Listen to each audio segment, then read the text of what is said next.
قدیم مصر میں فرعون نے اپنے محل سے عظیم دریائے نیل کا نظارہ کیا اور خود کو ایک خواب کے اثر سے نکالنے کی کوشش کرنے لگا۔ فکر مند، سوچوں میں غرق، نروس۔ اس فکر کی وجہ اس کے جادوگر کی دی ہوئی تعبیر تھی، جس کے مطابق اس دن بنی اسرائیلیوں میں ایک بچہ پیدا ہوگا جو اس کی حکومت کو ختم کر دے گا۔ کون، کیسے، کس میں ہمت ہے کہ اس کی طاقت کو چیلنج کرے جس سے دشمن کانپتے ہیں؟ فرعون اپنے سپاہیوں کی طرف مڑا اور ایک حکم دیا جو تاریخ کے صفحات پر نقش ہے۔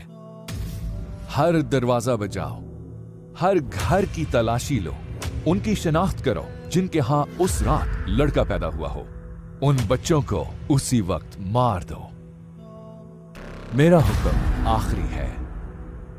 فرعون، جس نے اتنے خونی حکم جاری کیے، شاید تاریخ کا سب سے ظالم حکمران تھا۔ مصر کا یہ ظالم حکمران بڑائی کے نشے میں غرق تھا، یہاں تک کہ وہ فرعون کا قدیم مصری لقب اس عقیدے کی نمائندگی کرتا ہے، ایسا شخص جو زمین کی حفاظت کا ذمہ دار ہے۔ اچھا، پھر فرعون نے خود کو خدا کیسے سمجھ لیا؟ فرعون نے دعویٰ کیا، اے دربار والو، میں تو اپنے سوا تمہارے کسی اور خدا سے واقف نہیں ہوں۔ سورہ القصص آیت 38۔ قرآن میں فرعون کا 74 مقامات پر ذکر ہے اور زیادہ تر اس کے ظلم اور تکبر کو بیان کیا گیا ہے۔ اپنے وفادار اور جانثار درباریوں کے ساتھ فرعون نے پورے ملک پر غلبہ پا لیا تھا۔ مصر کی ترقی کے ساتھ ساتھ اس کی حکومت بھی دن بدن مضبوط ہوتی گئی۔ اس نے کسی اپوزیشن کے بغیر اپنی طاقت کا بے جا استعمال کیا۔ اس نے اپنے من مانے فیصلے کیے جس سے اس کا غرور اور زیادہ بڑھ گیا۔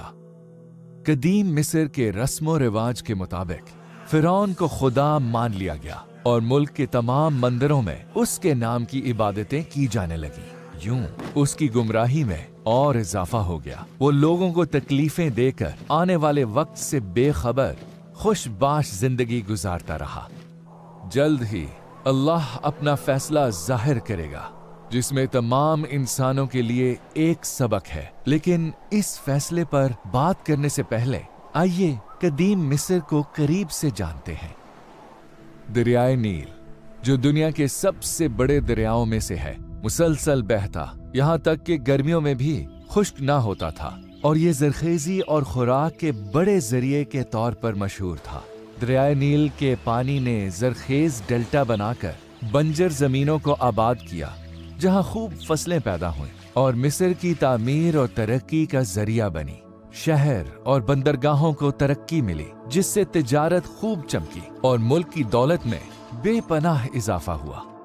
جب فرعون اپنے محل میں ہوتا تو اس وقت رعایا، خصوصاً اس کے غلام بنائے ہوئے لوگ، اس کے حکم پر دن رات کام میں مصروف ہوتے۔ ان غلاموں سے شدید محنت کے کام لیے جاتے تھے، جن میں اس وقت سب سے زیادہ رائج کاشتکاری اور تعمیراتی کے کام تھے۔ پیغمبر یوسف علیہ السلام طویل عرصے تک مصر کے وزیر رہے اور اسلام کی تبلیغ کرتے رہے تھے، لیکن ان کی وفات کے بعد مصر دوبارہ اپنے پرانے شرکی عقیدے پر آ گیا۔ انتقام کی آگ میں جلتے مصریوں نے حضرت یوسف علیہ السلام کی آل اولاد اور ان کے بنی اسرائیلی بھائیوں کو غلام بنا لیا۔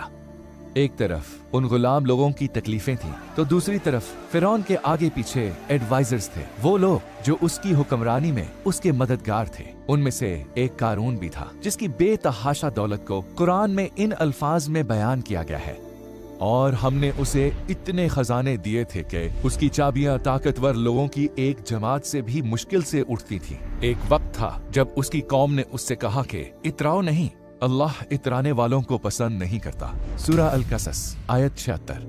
قرآن ہمیں قارون کی وسیع خزانوں کے بارے میں بتاتے ہوئے اپنی قوم کے سامنے اس کے تکبر اور آخرکار دولت سمیت اس کی ہلاکت کو بھی بیان کرتا ہے۔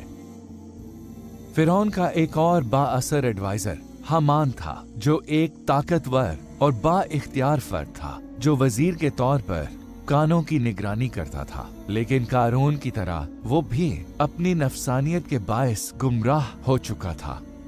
آئیے فرعون کے خواب اور آنے والے انقلاب کے بارے میں آپ کو بتاتے ہیں۔ فرعون نے خواب دیکھا کہ बनी इसराइलियों में उस रात पैदा होने वाला बच्चा बादशाह बनकर उसकी हुकूमत का खात्मा कर देगा। ख्वाब की ताबीर पाकर फिरौन ने उस रात पैदा होने वाले तमाम बच्चों को कत्ल करने का हुक्म दिया। उसी रात पैदा होने वाले बच्चों में से एक हजरत मूसा अलैहिस्सलाम थे। फिरौन के सिपाही हर घर में जाकर पैदा होने वाले लड़कों को कत्ल करते रहे। हजरत मूसा अलैहिस्सलाम की वालिदा ने यह खौफनाक खबर सुनी। अपने बेटे को बेरहम कातलों से बचाने के लिए आखिर उनके बस में था भी क्या, उन्होंने एक काम किया जो वो कर सकती थी। उन्होंने मायूसी के आलम में अपने रब को पुकारा। वो जानती थी कि सिर्फ अल्लाह ही उनके बच्चे को बचा सकता है। उनके दिल से निकली हुई दुआ अर्श तक पहुंची। उस नाजुक वक्त में अल्लाह ने उन्हें इल्हाम किया कि तुम इसे मूसा को दूध पिलाओ, फिर जब तुम्हें इसके बारे में कोई खतरा हो तो उसे दरिया में डाल देना, और डरना नहीं और ना सदमा करना। यकीन रखो हम उसे वापस तुम्हारे पास पहुंचा कर रहेंगे। सूरा अल-कसस आयत 7। अपने दिल में ये इल्हाम पाकर हजरत मूसा अलैहिस्सलाम की वालिदा को इत्मीनान महसूस हुआ। उन्होंने अपने बेटे को दूध पिलाया और गले से लगाया, मगर ये इत्मीनान कुछ देर के लिए था, क्योंकि सिपाही उनके घर पहुंच रहे थे। खौफ ने उन्हें फिर घेर लिया। कोई और रास्ता ना पाकर वो अपने बेटे को दरियाए नील पर ले गईं। सिपाहियों की कदमों की चाप करीब आ रही थी और वो बेबस थी। ये एक दिल दहला देने वाला फैसला था। या तो अपने बच्चे को दरिया के रहमो करम पर छोड़ दो, या अपनी आंखों के सामने उसे सिपाहियों की तलवार से ज़िबा होता देखो। सिपाहियों के करीब आने से पहले उन्होंने अल्लाह पर भरोसा किया और अपने बच्चे को झूले में लेटाकर दरिया में डाल दिया। वो सिपाहियों का रास्ता रोकने और अपने बच्चे की हिफाजत के लिए वहां खड़ी रही। हजरत मूसा अलैहिस्सलाम की बहन ने अपने छोटे भाई का ध्यान रखने के लिए चुपके से बहते हुए झूले का पीछा किया। झूला आखिरकार फिरौन के महल तक पहुंच गया। फिरौन की बीवी आसिया ने दरिया के किनारे चहलकदमी करते हुए पानी में झूला देखा। जब उन्होंने उसमें झांका तो एक मासूम और सोए बच्चे को देखकर हैरान रह गई। उसे देखकर उनका दिल पिघल गया। वो फौरन फिरौन के पास गई और बच्चे के लिए अपनी मोहब्बत का इजहार किया और ये जमानत ली कि उसे नुकसान नहीं पहुंचाया जाएगा।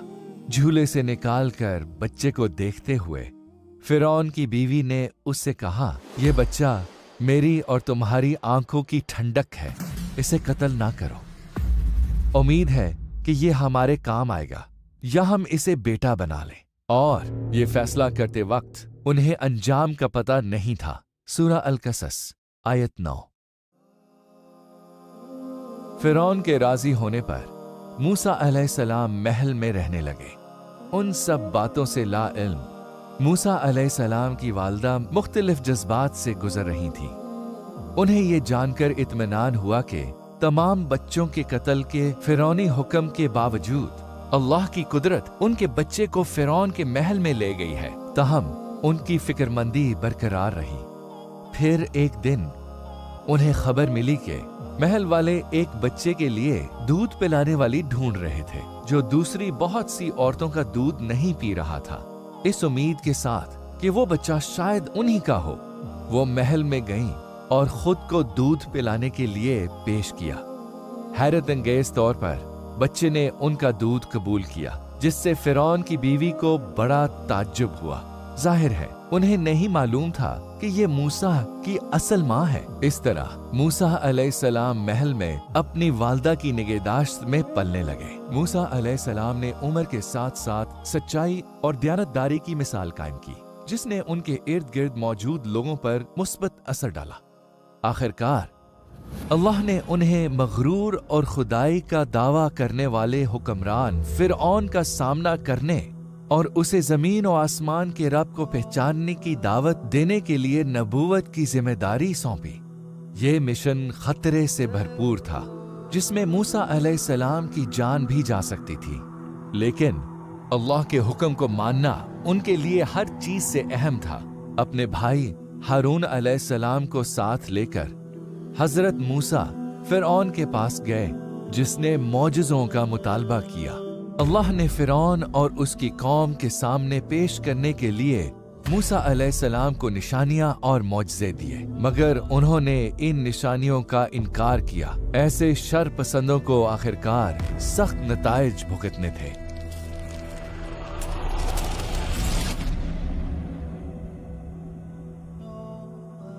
अल्लाह ने हजरत मूसा अलैहिस्सलाम को अपनी लाठी फेंकने का हुक्म दिया, जो एक अज़दहा बन गया।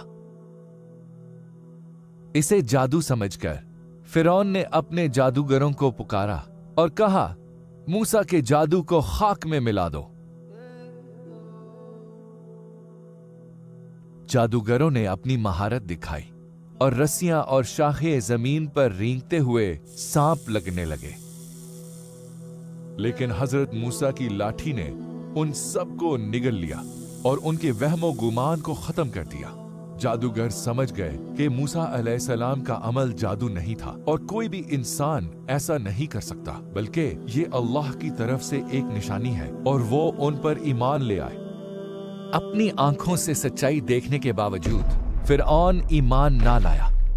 उसने मूसा अलैहिस्सलाम पर जादूगरों का ईमान तस्लीम नहीं किया और उन्हें कत्ल कर दिया। चुनाचे अल्लाह ने फिरौन और उसकी कौम को अपने पैगंबरों की बात ना मानने के जुर्म में कई सालों तक कहत और बीमारी में जकड़ लिया। वो तबाहकुन सैलाबों, टिड्डियों के हमलों, हशरात की मुसीबतों और मेंढकों की वबाहों में मुब्तला हुए। उन्होंने इन अजाबों से भी कुछ नहीं सीखा और अपने तौर तरीके ना बदले। अल्लाह ने हजरत मूसा को हुक्म दिया कि वो अपनी कौम को मिस्र से बाहर ले जाए। ये जिंदगी और मौत के दरमियान एक खतरनाक सफर था। हजरत मूसा और बनी इसराइलों के निकलने की खबर सुनकर फिरौन उनको खत्म करने के लिए अपनी हैबतनाक फौज हरकत में लाया। मूसा अलैहिस्सलाम और बनी इसराइलों से उसका सामना रेड सी के किनारे पर हुआ, जहां वो खौफनाक सूरत हाल में फंस गए थे। उनके पीछे फिरौन की बहुत बड़ी और ताकतवर फौज थी और आगे रेड सी का फैला हुआ समंदर था। उस नाजुक मौके पर हजरत मूसा अलैहिस्सलाम ने अल्लाह से दुआ की और अल्लाह ने उनकी दुआ का जवाब दिया। दूसरे सारे रास्ते बंद हो जाने के बाद उनकी खलूसे दिल से की गई दुआ कबूल हुई। सब बेबसों के मददगार अल्लाह ने मूसा अलैहिस्सलाम को अपनी लाठी समंदर पर मारने का हुक्म दिया। पानी पर लाठी पड़ते ही मौजज़ा हुआ और रेड सी के दो हिस्से होकर दरमियान से गुजरने के लिए रास्ता बन गया। इस आसमानी मदद को देखकर बनी इसराइली हजरत मूसा के पीछे चलकर इस खुश्क रास्ते से समंदर को पार करने लगे, जो मौजज़ाती तौर पर समंदर में बन गया था। फिरौन अपने गरूर में अंधा हो चुका था। उसने ये हैरत अंगेज मंजर देखा और जिद में आकर अपनी फौज को बनी इसराइलियों का पीछा करने का हुक्म दिया।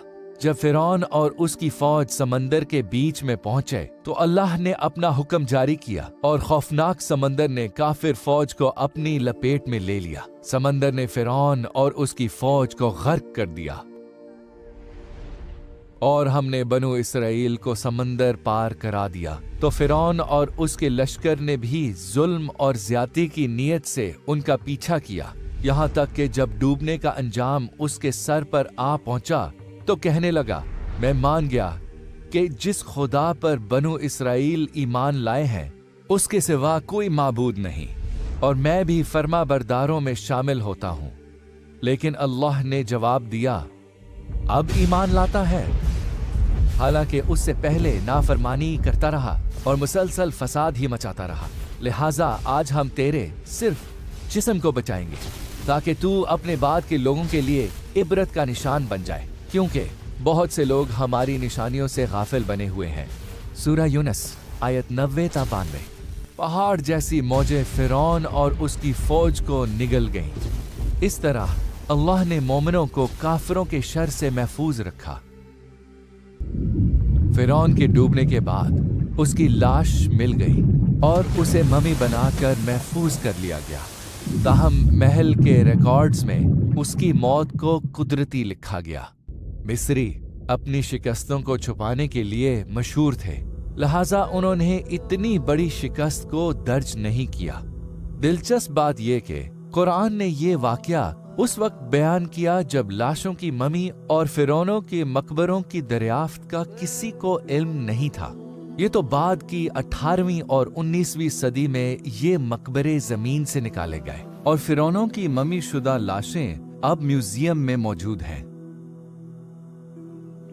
یہ قصہ ایک یاد دہانی ہے کہ ہر شخص کو اپنا راستہ چننے اور جینے کی آزادی ہے، پھر آخرکار اسے دنیا سے چلے جانا ہے۔ فرعون نے کائنات کے خالق اللہ کا انکار کیا اور خود خدائی کا دعویٰ کیا۔ اس فیصلے کا انجام بہت بھیانک ہوا۔ کہا جاتا ہے انسان کا نفس فرعون کی طرح اور دل موسیٰ کی طرح ہے۔ ہر شخص کے اندر حضرت موسیٰ اور فرعون جیسی جنگ جاری رہتی ہے۔ ہمارا نفس بڑائی اور خود پسندی چاہتا ہے، چونکہ فرعون کی خصوصیات تھی، ہے نا؟ تو آئیے اپنے دلوں کو قرآن کی روشنی سے منور کریں اور انہیں ہر وقت پاک صاف رکھیں، تاکہ آخرکار ہم اپنی اس اندرونی جنگ میں کامیاب ٹھہریں۔ آئیے اللہ کے سامنے عاجز بندے بنیں، کفر کرنے والے نہیں۔ فرعون کا کفر اس کی موت تک جاری رہا۔ اس نے نافرمانی اور اللہ کے خلاف بغاوت کی زندگی گزاری اور آخر میں اس کا ایمان قبول نہیں ہوا۔ سب کچھ ظاہر ہو جانے کے بعد میں ایمان لاتا ہوں کہنے کا کیا فائدہ؟ اگر ہم یہ ویڈیو دیکھ رہے ہیں تو اب بھی ہمارے پاس توبہ کا، اپنی زندگیاں بدلنے کا اور اللہ سے معافی چاہنے کا وقت ہے۔ ہمارے گناہ فرعون جیسے بڑے نہیں ہیں، یاد رکھیں۔